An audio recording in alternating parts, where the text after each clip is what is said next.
It's one thing to know how to introduce a character, but how do you end one? I'm not talking about their quest just ending and they leave the story. Saying goodbye to a character is different than one who dies. Most of the time it seems like a sudden event in your story. It does make it more dramatic if it's sudden. There are many types of deaths in stories that you could use. Slow death, sudden death, and sacrificial death. These are the most common ones I can think of. Of course, all these categories don't mean anything if you don't know how or when you need to kill a character.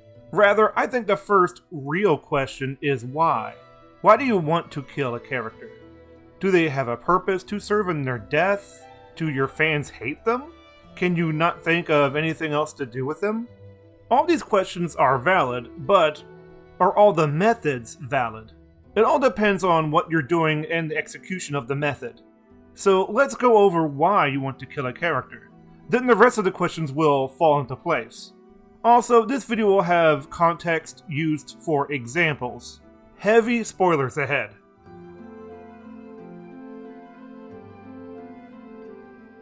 There comes a point when a character dies in the story you will write. So, why do you need them to die? After all, them not dying means you get more stories out of them, right? That depends on the story you want to write. Many stories are built upon an important figure dying. How much that death can affect others can be throughout your entire plot, even if it's the main character. You can shock your audience by switching viewpoints to your new main character. But what if your audience doesn't like one of your characters? Maybe you agree or not, but how do you handle it? Well, you could look at the feedback and rework the character, or you could ignore it for good or bad reasons. But for sake of the subject matter, you decide to kill the character. So how do you get rid of a hated character? Well, you could kill them in a horrific way. Be careful with that though, because it does depend on the tone of your story and how other characters react to their death. Even with the most hated characters, they still had some kind of impact on your world and others. You could be overly horrific in their death. Have some taste even for hated characters having died. You created them, so now you need to find a way to get rid of them. Another way is that the most hated character does a good act before their death, having some sort of redeeming quality that fans can latch onto and makes your story have a little more nuance. These things can be applied to other deaths. What if the creator doesn't like the character they made though? For whatever reason, you want to get rid of them. One example of when and how this is done is in Buffy the Vampire Slayer. There's a character from Season 1 called the Anointed One, a child vampire with power over others. The problem is that he is a boring character with very little dimension. The Anointed is...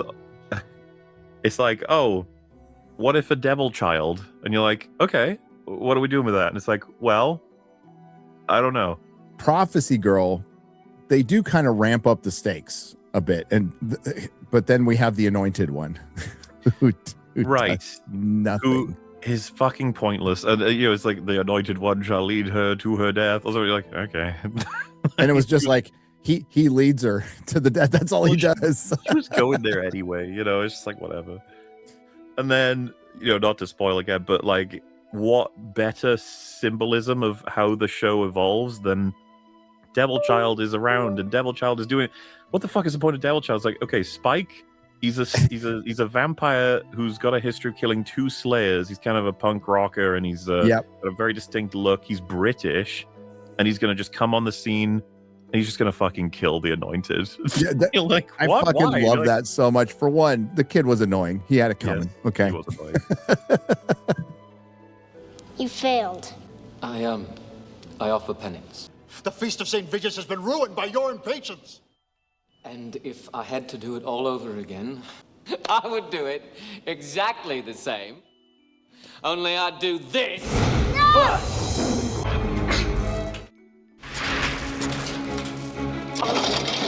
We're gonna have a little less ritual and a little more fun around here.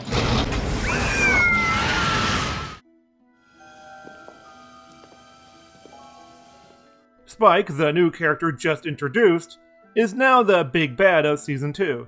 He is cocky with an upbeat attitude, but dangerous with his history of killing the past 2 Slayers who are supposed to kill monsters like him. The big problem with the Anointed One is that he is just like the Master, the villain of Season 1 who just barked orders and killed his own minions. To stretch their creative muscle, they replaced the Devil Child with Spike, a more upfront character instead of being in the background. It's a good choice to one day kill a character when they're just a plank of wood that just says words. Another choice onto why to kill off a character could be just they have no more stories you want to write for them. This is almost like the one before, but this is the end of their journey of sorts. The idea being that their story and character have been around long enough for the audience to feel like that their lives had meaning. The method of how they die should fit that character in your plot. A well-written character within your story will be missed, so think ahead after any death you write. So now you might have an idea on why you want to kill a character, but how do you do it? Or rather, what would fit in your story with the characters you have? There are some types of deaths I can think of that could give you some inspiration.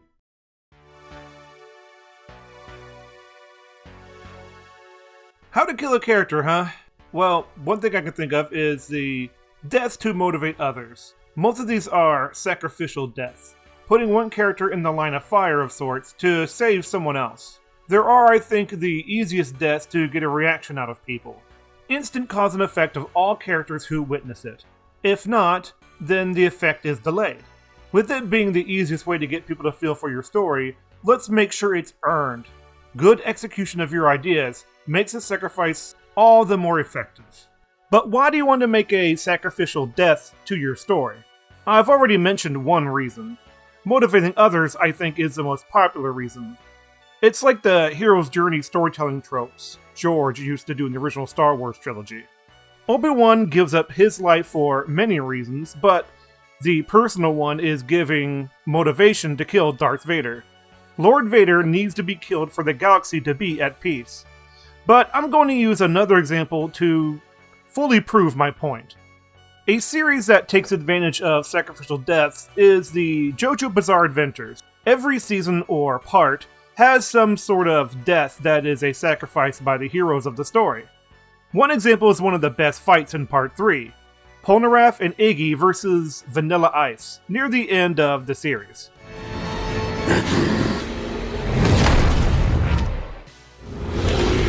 Polnareff, Iggy, you have to get out of here now!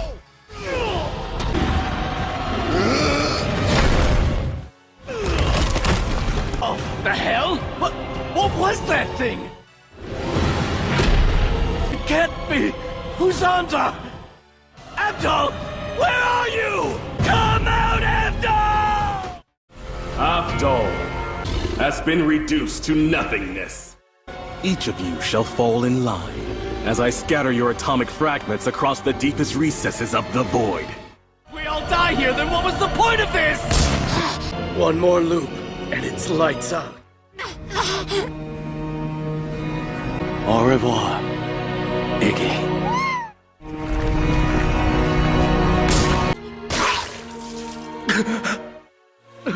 How could this have happened? Damn it! Why am I the only one who survived? Iggy! I was supposed to look out for Iggy, but instead he saved my ass.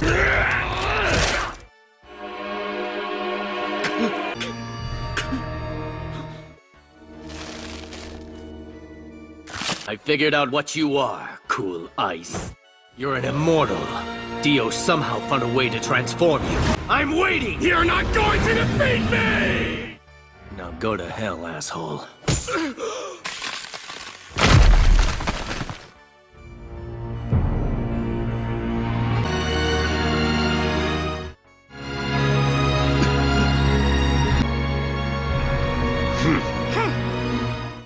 Abdul, wait! Iggy! I don't have time to sit and ponder. All that matters now is making it upstairs and finding Dio. The reason I put this example in because it checks most of the boxes for a sacrificial death. the direct reaction and emotion of the person being saved, and the savior seeing it worked out, taking revenge for his fallen friends with a satisfying conclusion to the audience. Polnareff's motivation for revenge mixes a lot with justice, since the villains he's fighting is a vampire. The vampires in this universe are just evil beings, so there's no feeling bad for him when Ice dies, lending more to the satisfaction of his death. Even after the fight, their spirits are seen in the golden sky, letting the audience and Polnareff know that they will be with him always. The moment sticks out in the audience's mind, making you remember them as Polnareff did. It's not about the amount of time a character's in the story that matters. It's how immersive and human they are. And when a character dies for another, it should make an impact on others in your story and audience in this. Polnareff later even uses their memories to push forward. After all, Iggy, I need your courage. Cut the bullshit, Dio! Already stared death in the eye. And I'll gladly do it again! How disappointing. Meet your end, Polnareff! Dio is more powerful than Polnareff, and his abilities are unknown, but he still wants to fight this vampire lord. The reason the sacrifice works in that story is because of how long they've been together in the show. They've grown closer as a group, like brothers in the sense going toward the same goal, to help Jojo on his quest to save his mother, and for other reasons. It also works for the reactions of their deaths. Polnareff has a sad reaction, of course, to their deaths and holds them close to his heart, not wanting to put their deaths in vain. He takes it seriously, therefore we do as well. It takes more than just a nice character with a good speech. You need to make your audience care. A sacrificial death needs time in your plot to have an effect.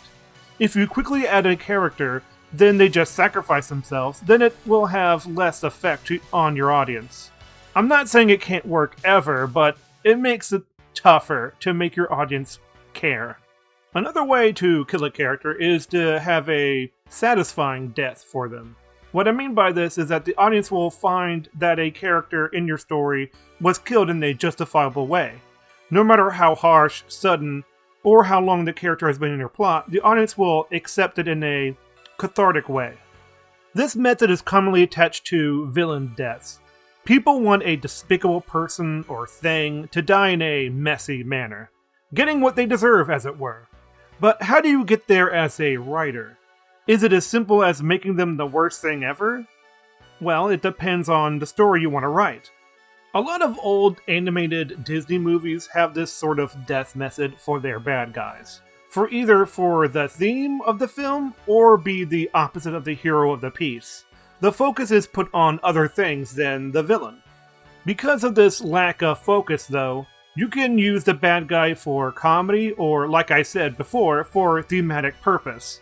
An example of a comedic bad guy from Disney is Hades from Hercules. His purpose in the story is simple. He wants to overthrow Zeus to rule Olympus.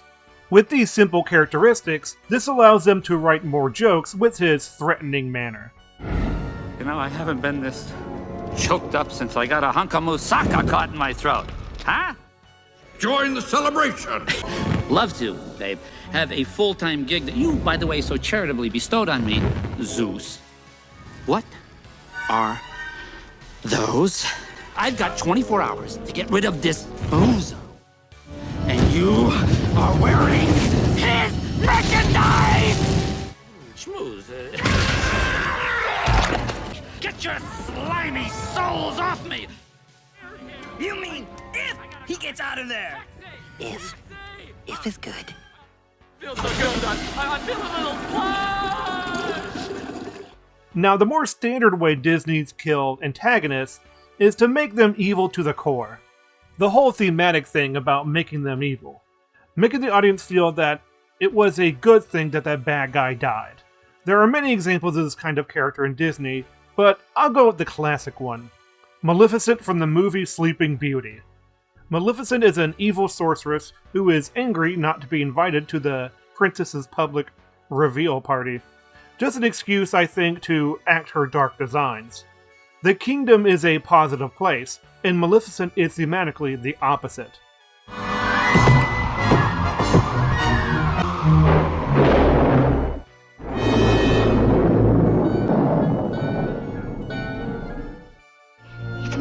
Maleficent. What does she want here? Quite a glittering assemblage, King Stephen. I felt quite distressed at not receiving an invitation. You weren't wanted. At event, I'd best be on my way. You're not offended, Your Excellency? No, Your Majesty. I, too, shall bestow a gift on the child.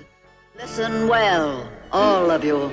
Before the sun sets on her 16th birthday, prick her finger on the spindle of a spinning wheel and die. Back, you fools!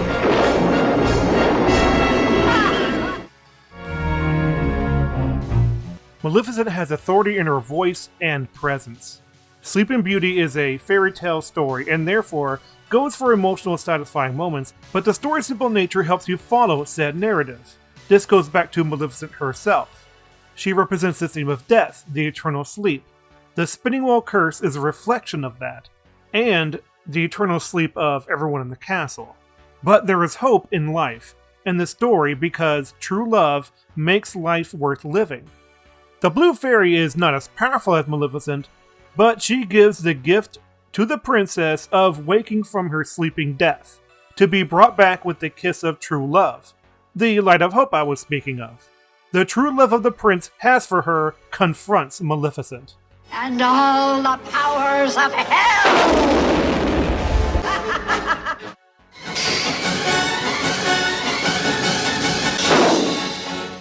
Sword of truth flies swift and sure, that evil die and good endure.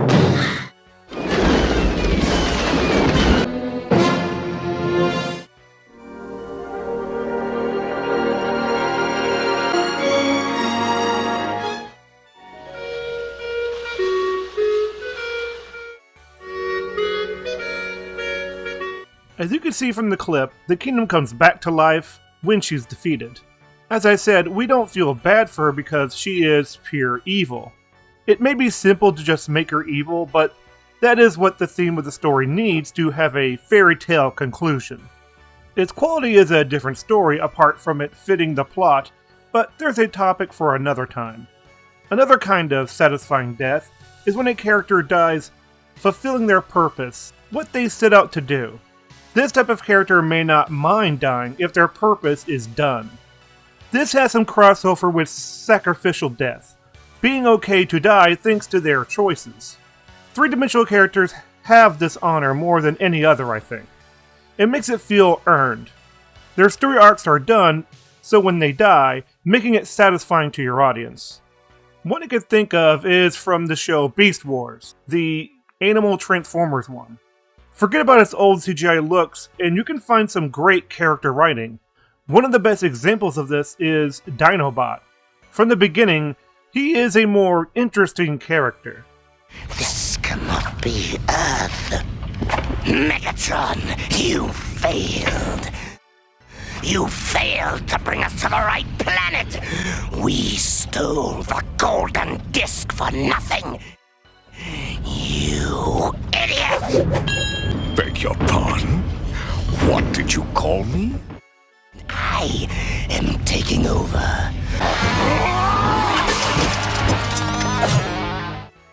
I challenge you to battle, Megatron. The winner shall lead the Predacons. Oh, you're so impulsive, Dinobot.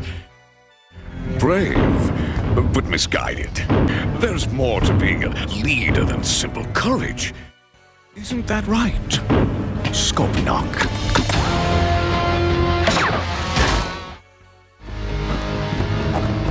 Should we blast him? Keep that option open, but hang on. My name is Dinobot. I have left the Predacons to join your group as leader.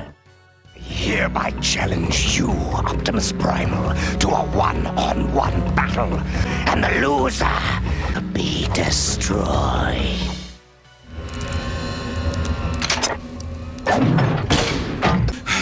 What are you doing? You'd won. You slipped. Such a manner would be lacking in honor. I prefer to beat my opponents the old-fashioned way. Brutally! You have qualities I could like. And you have prove to be a worthy adversary. The clips show him starting out as one of the enemies, the Predacons, and switching to the Maximals. What makes Dinobot have a little more nuance is his honor-bound nature. The rest of the Predacons will do anything for an advantage. But not Dinobot. He wants to fight in honorable combat, which by their nature have rules to follow. What makes this situation more interesting is that he wants to join not for revenge against his former teammates, but he thinks the Maximals will win the war on this new planet.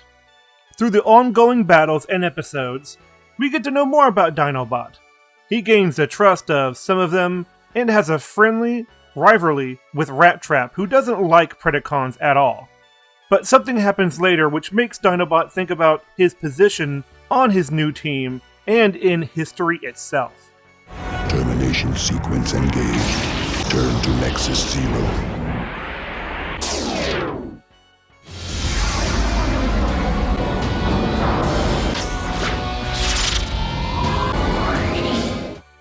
What is it?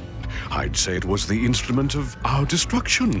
Seal the base and charge all shields. The second moon turns into a doomsday weapon, which is dealt with, but now there's only one, which, duh. But this means it was Earth all along, and they have crashed on the planet in the past. Dinobot asks himself about his destiny, which brings his loyalty in question, almost going back to the bad guys because of this development. This all comes to a head in the episode Code of Hero, which is a focused episode on Dinobot himself and his inner conflict. Well, said conflict between free will and destiny.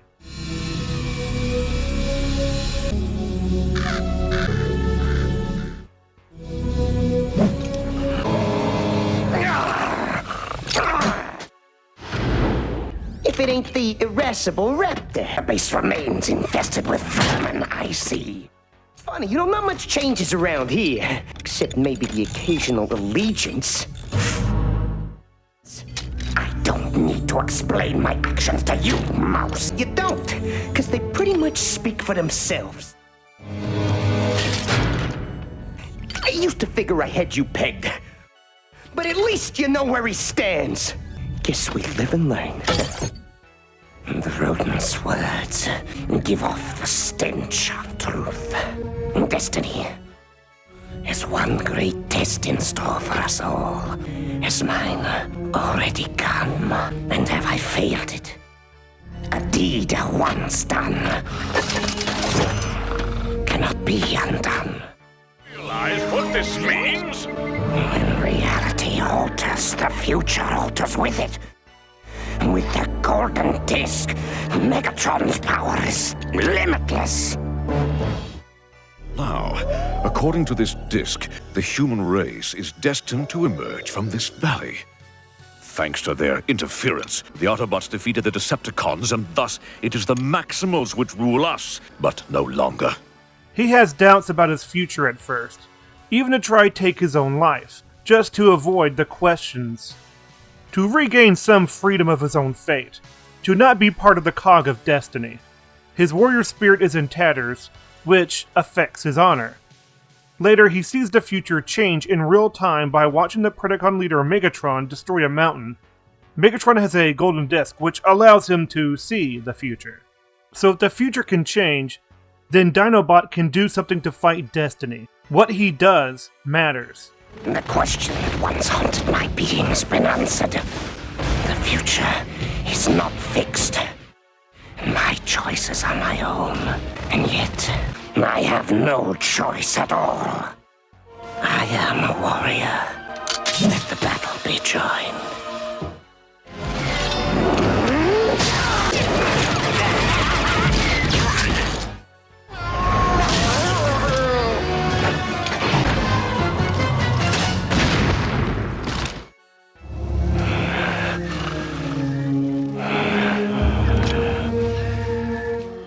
Dinobot finally makes the decision, but it feels like he has not much of a choice, because he is a being of honor, and his honor means fighting for someone that can't defend themselves, even at the cost of his own life. I had to cut down on the clip, of course, but What you missed is how damaged Dinobot is from that battle. He must use emergency power to stay fighting. His systems tell him he must go into shutdown or risk of dying. He overrides this to keep going. Megatron knows what Dinobot is doing and prepares for the encounter. Megatron. My ears are burning. Yes. Why, Dinobot. Where are we now? I have the golden disc. I have the power to change the future. And the only remaining obstacle in my path is yourself. Exhausted. Damaged beyond recovery. Not just yet. You were weakened before you started, Dinobot. Weakened by compassion.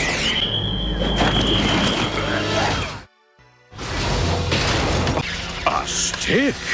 Against a transmetal? I think not. Jeopardy Extreme. What can you possibly do? Improvise.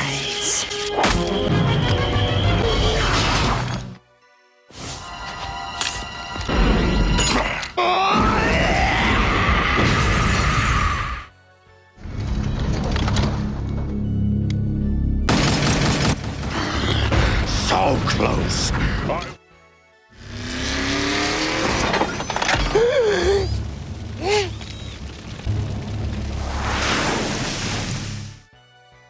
He's too far gone, even for stasis lock. Well fought, my friend. You saved the valley, and of those who are still to come. Then there is nothing to regret. Like I said, you're just a blasted slag spouting saurian, but it's nice to know where you stand. Tell my tale to those who ask. Tell it truly, the ill deeds, along with the good, and let me be judged accordingly. The rest is silence.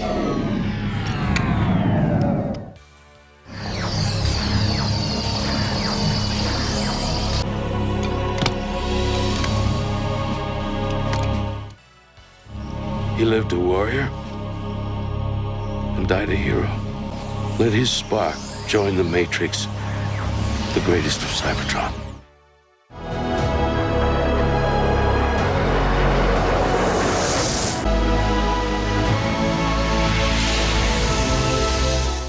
Dinobot dies with his honor intact and therefore given full honors for a funeral, saving humanity and give them a chance to survive.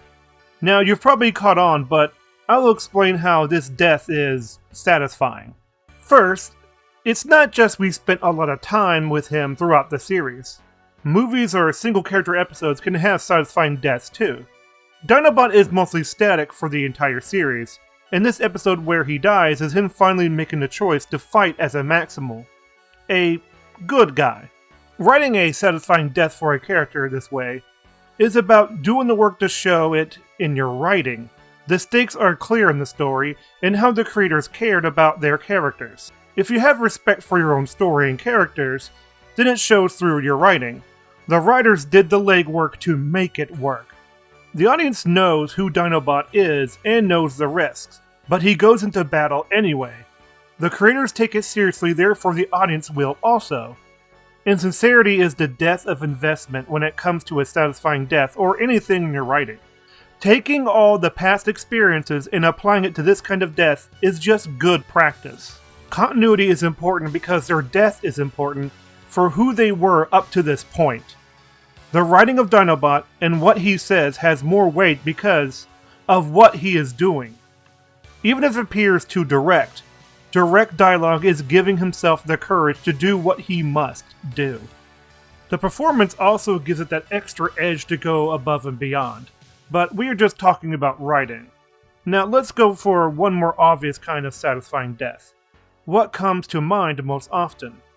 Killing a monster of a character, a villain defeat that your audience will rejoice in, so to speak. Most of these deaths have to do with an unredeemable monster. Makes it easier for the audience to want him to die. Nothing wrong with that, but you could go another route. You can make the character have more nuance, but their actions, not so much. Not being able to see their own actions as evil. A lot of Disney movie villains have this archetype, a static person who doesn't change. Let's focus on the monster type of a satisfying death example. A popular one I can think of is the character Jack Horner from Puss in Boots: The Last Wish. He is more of a comedic villain, but he is a monster with a very simplistic motivation. I pronounce this batch delicious. Come with me. We must get this to the trophy room. You know, it took a lot of murdering to get this map. Take it to the trophy room! Hey, little Jack. Excuse me? Could you do the thumb thing? Little Jack Horner sat in the corner eating a horn. And what a good boy am I. A magic puppet! Thank you. What's impressive? I've been a boy the whole time. Little Jack. Dead. I'm Big Jack Horner. Pay dirt. All right, those flowers. I'm not a magic locust. Well, what do you do? Well, I sit on your shoulder and judge your actions and the quality of your character. Hard to think you don't appreciate the value of a life. What? No. Flex the glutes. I need a solid surface. Tell me about your childhood. You know, I never had much as a kid. Just loving parents, stability in a mansion, and a thriving baked goods enterprise for me to inherit. Useless crap like that. I get my wish. I'll finally have the one thing that will make me happy. All of the magic in the world. For me. Sweet mother of goose, Jack! Your wish is You're horrible! You're an irredeemable monster! What took you so long, idiot? Thanks to the tone of the movie and it being animated, the writing for Jack being so straightforward evil is more acceptable. His dialogue is just thinking out loud to himself. That can be a problem in most cases. Because the character is just telling how they feel, which defeats the point of a visual medium, more show don't tell. You can't just have your characters announce how they feel. That makes me feel angry. However, Last Wish breaks that rule for Jack by making him self-absorbed. He doesn't care about anything or anyone but his goal, to have all the magic. He has no filter from his brain to his mouth, and just wants to say what's on his mind, with no morals to hold him back, and follows that up with his actions. What Jack says, he does. With him being a comedic bad guy adds to his believability to the audience. What I mean by believability is you're more willing to accept what he does if he is funny. It also helps him to be animated so they have full control over the character, with the performance also being good. But let's get back to the death part of the video with his, well, death scene. Magic snacks. I was worried for a second I would come out naked, but my clothes grew too. Thank you. Gotcha. The last bit's mine. Please don't make that wish. Seriously, are you having a hernia or something? So cute how you think that would work on me. Don't you know I'm dead inside? I was just buying some time for team friendship. Team what? Spanish Splinter! Hey! My wish! Go, go, go! It's mine! Ha-ha! Hey, you looking for something? What did I do to deserve this? I mean, what specifically?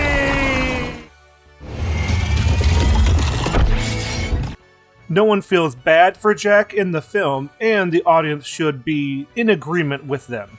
In this instance, we do. It's not just being told he is a monster by someone, it's his actions as well.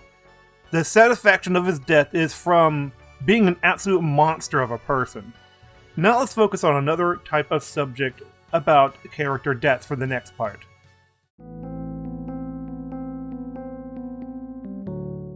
It's one thing to know how to handle the death of a character that is developed or in full detail. It's another for a character to die without all of those features, a death only mentioned in passing. I call this the off-screen death.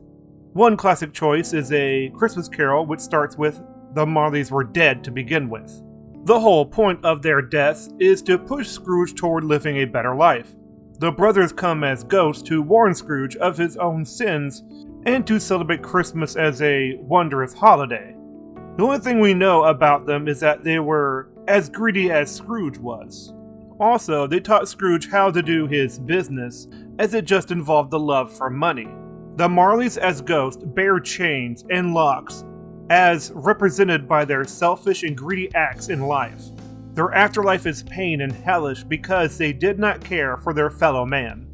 That small summary is just a point that just because you don't focus on a character that died doesn't mean they don't have an impact. It's like a small rock that can start a rock slide. This time, I'll use a video game for an example. The most recent God of War from Santa Monica Studios. You see, after the Greek saga, Kratos, the Greek god of war, travels to the North Realm and finds Midgard. He meets Faye, a woman warrior, and after a while gets married and they have a son. But she soon dies and prepares for her death beforehand with Kratos. Does my request upset you? Death is a natural part of life, my love. I wish only to be prepared for when my time comes.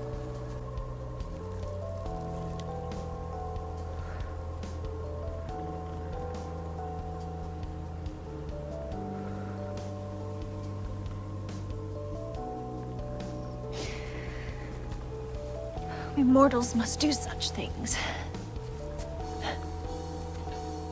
I am glad to have you prepare with me. A funeral pyre.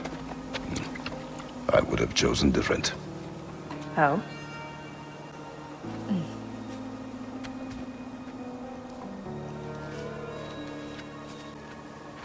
In my land, we entomb our loved ones. You would have me trapped in the ground for eternity. I would have you close to me. How touching. My rotting corpse would bring you such comfort. You once tried to take charge of your ending, did you know? That was different. Circumstance, yes. But not on purpose. You prepare for a distant future. There is much time ahead of us. I wish to better a future that will exist without me. Whenever that day comes, for you and for our son, you will always be a part of me. I will always be a part of you. And when you are gone, that part of me dies as well. To feel your absence. Culmination of love is grief. And yet we love, despite the inevitable. We open our hearts to it. When the pyre is spent, and you have gathered my ashes, spread them from the highest peak in all the realms. You will do this for me.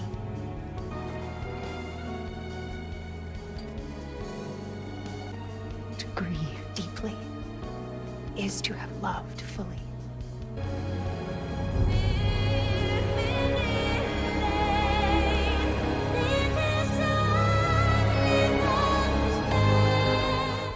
The way she prepares is almost like she knows she will die soon. This isn't far off, you see. She is a giant, another race within the 9 realms. They can have visions of the future which guide their life into destined paths. Kratos and their son Atreus don't know about this side of her. In the beginning of the first Norse God of War game in 2018, you prepare for her funeral as she instructed for Kratos. So, he gathers the wood for her pyre.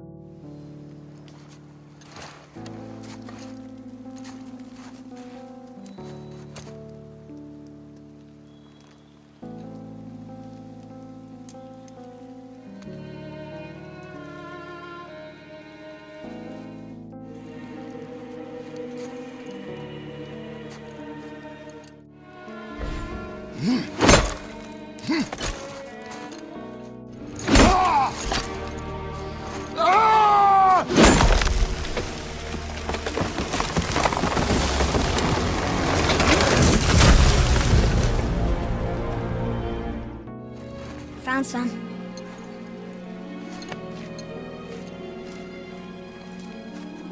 Get in the boat, boy.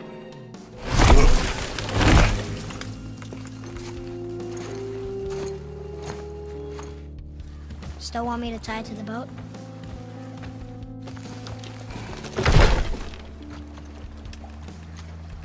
Boy.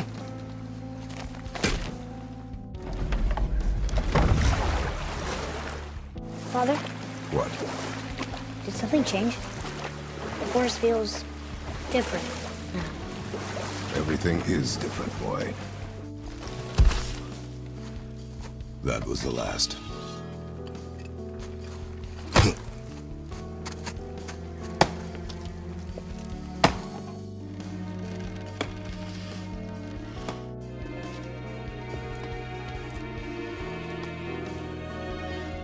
There do I see my mother. Oh, there do I see my father.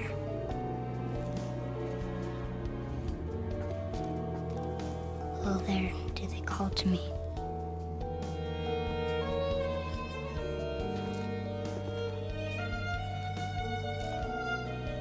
Oh, there do they call to me. Oh, there do they call to me. Oh, there do they call to me.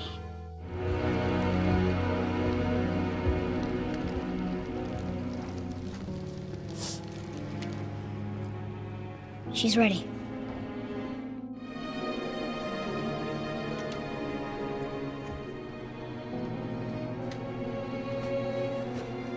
Find your way home. You are free.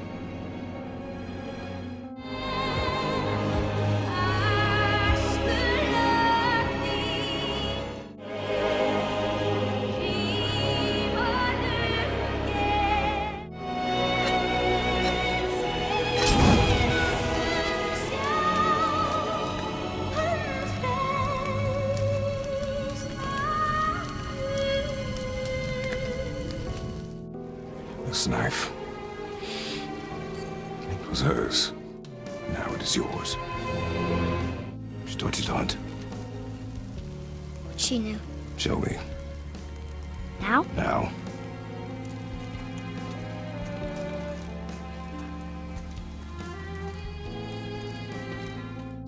We are almost home.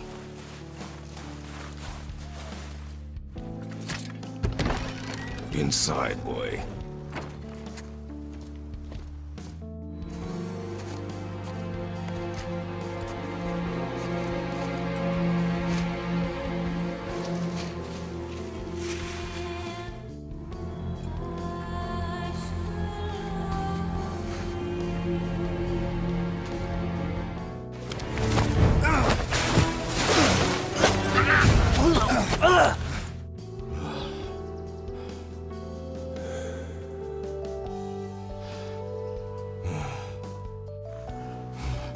Who was he? He knew me. Did he know my past? How did they find me after all this time? Faye, what do I do? Our son is not ready to carry your ashes to the top of the mountain.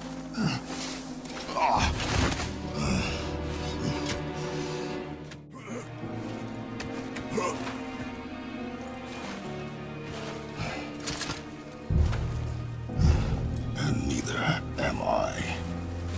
I do not know how to do this without you.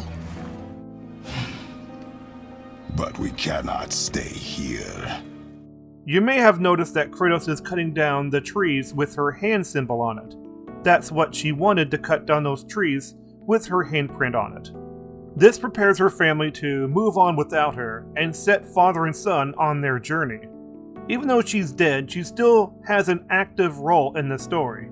Faye also saw the visions of their adventure carrying her ashes. Those handprints also kept them safe, a magical barrier that protects them.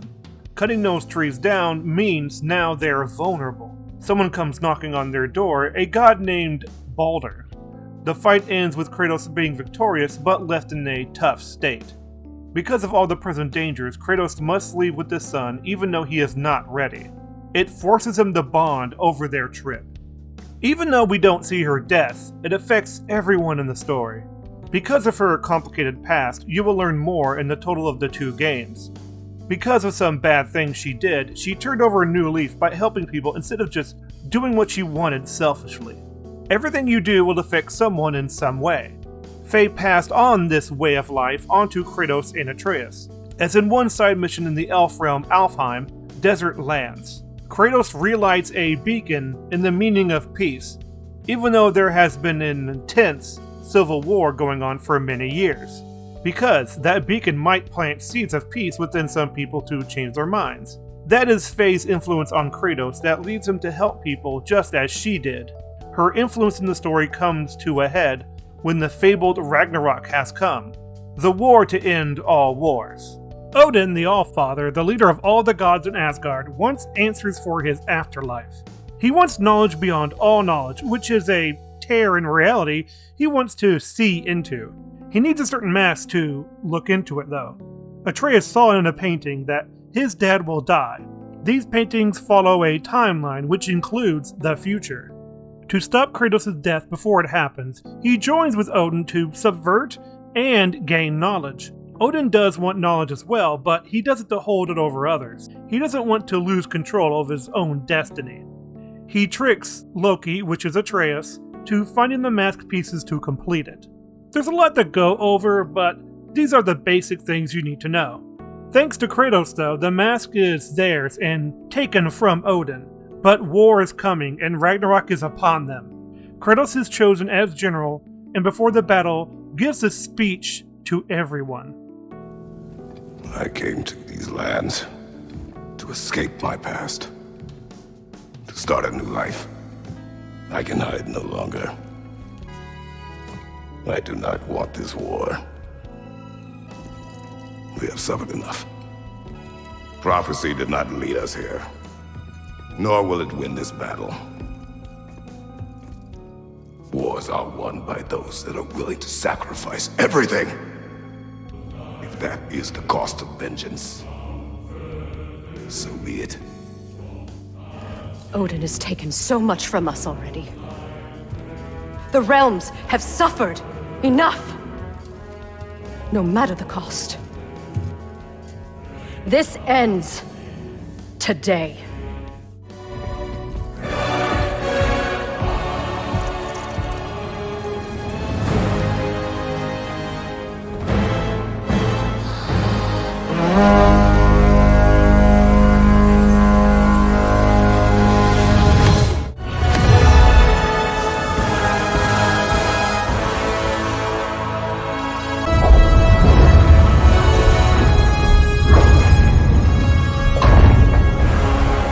Ready yourselves.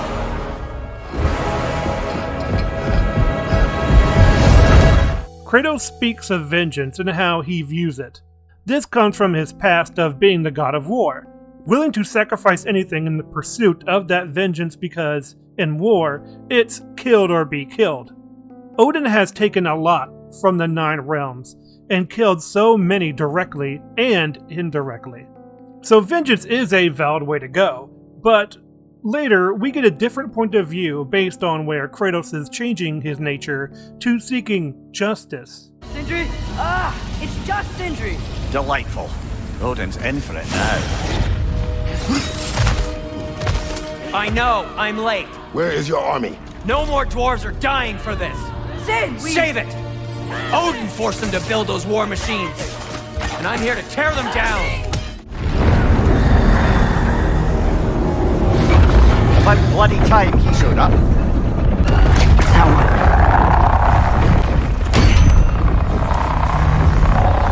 You don't get to use us anymore.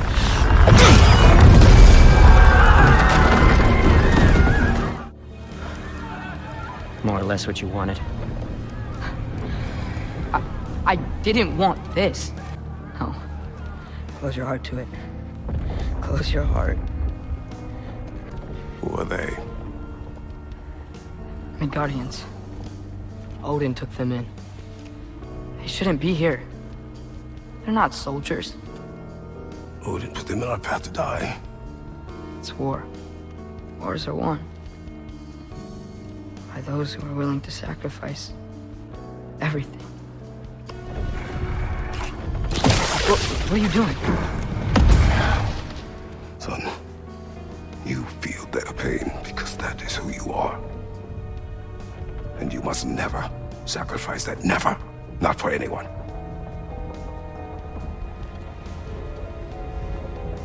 I was wrong, Atreus.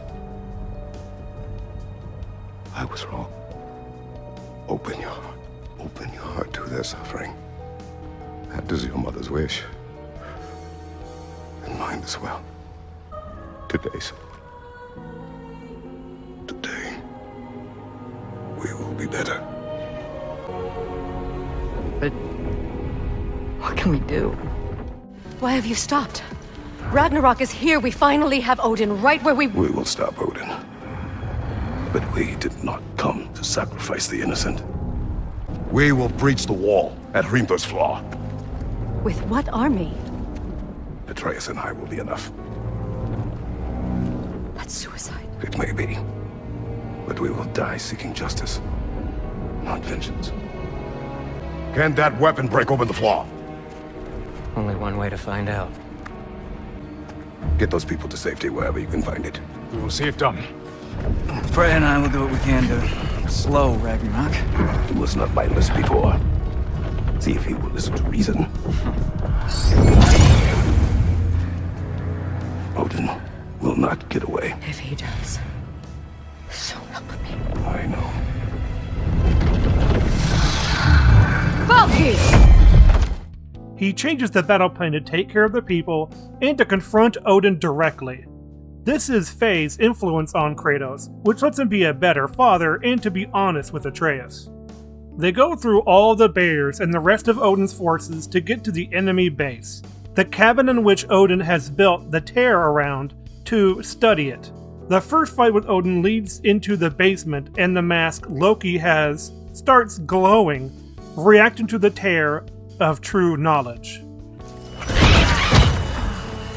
You've never loved anyone!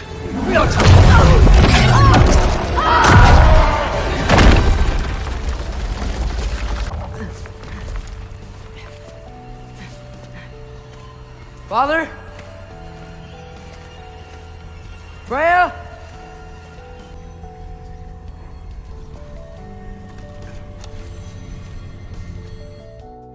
You did it, Loki. No. No more fighting. No. None of that matters now. This is your moment, Loki. Roa tried to hide you from me, but this is your destiny. Only he can put on the mask. Only he can gaze into the truth of life and death. No more doubt, no more confusion. You were born for this. Put on the mask, Loki. Ask it the question. This is your choice, son. I trust you. No! Why did you do that? What was it all for? You choose to be nothing!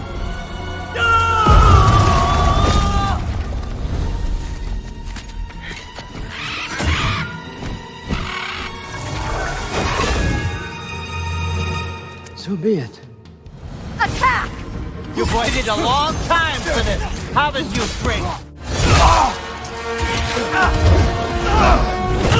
You don't get it! No!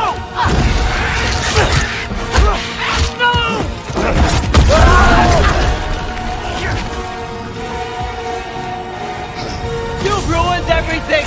Everything I worked for! Everything I killed for! I just wanted answers!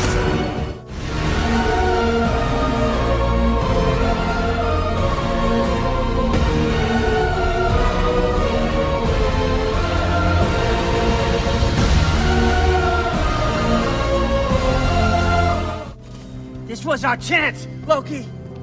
I could have had my answers! I could have learned the truth! You took that away from me! I could have made things better. We could have made the 9 realms better. This was never about the realms, or me. It was about you. You destroyed everything. My home, my family, my kingdom. You did those things. Your choices. You killed your own son. It wasn't my choice. I had no choice. There's always a choice. You can choose to be better. No, I can't. I have to know what happens next. We'll never stop. Sofna. Ethan. Sofna. Sofna. Sofna.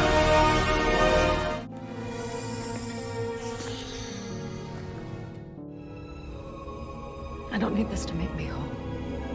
We stopped his madness. That's all that matters.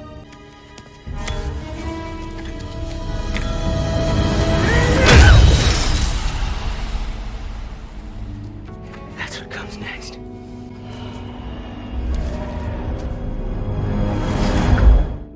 All is lost for Odin. His knowledge, his kingdom, and then his life. Because his soul was in a marble, he has no afterlife. All of it because Kratos came to their land and met Faye. I've got something I want to show you. Both of you. This is for you too.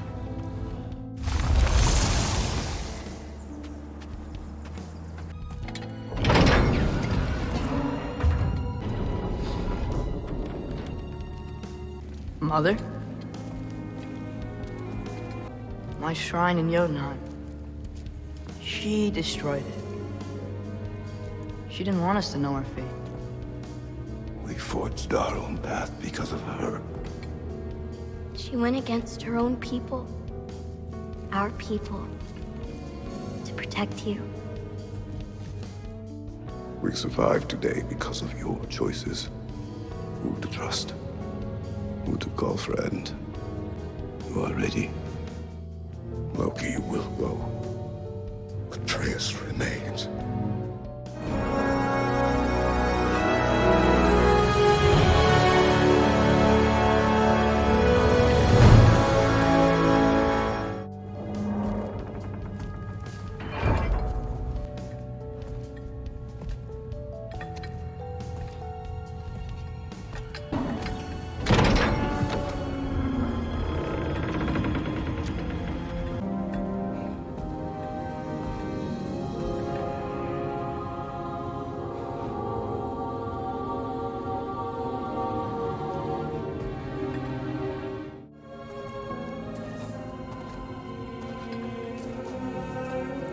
What did you see in there, brother? A path. One I had never imagined. And what now? There's much to do. Much to rebuild. Now, with how much I'm focusing on how much influence Faye has on the story, you might think the rest of the characters don't have as much agency. This is far from the truth. Kratos is the main character for sure, and his agency is paramount. Others get more attention than Faye, but it's how one death that we don't see or how she dies can affect others. There's like 100 some odd hours, so it just seems like a big section which I didn't cover. I have cut so much just to fit the point I wanted to make.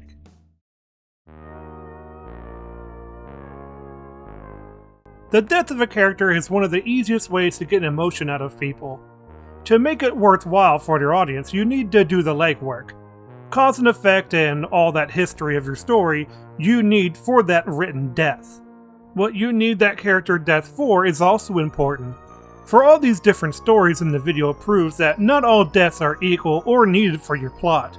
Just like with the characters themselves, not all deaths need to be very detailed or focused on. Setting a precedent for your story can be equally important. Of course, my own saying about everything in writing is that ideas are easy, but execution is hard. Go through your work and make sure it makes sense. When your characters react to someone's death, just make sure they're in character and matches the situation. Doing the work may be hard, but the results will be a well-written story where people will love your story because of the work you did. Also, make sure to double check your writing and redraft as many times until it's as good as you think it is, and have it peer-reviewed by others. And you will have a satisfactory story where your death counts.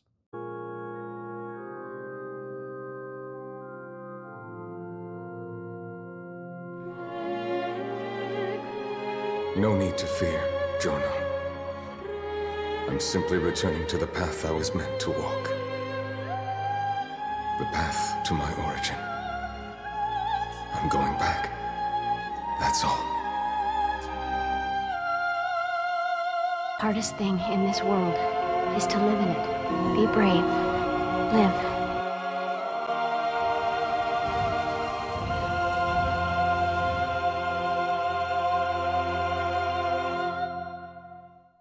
Well, now we at the end.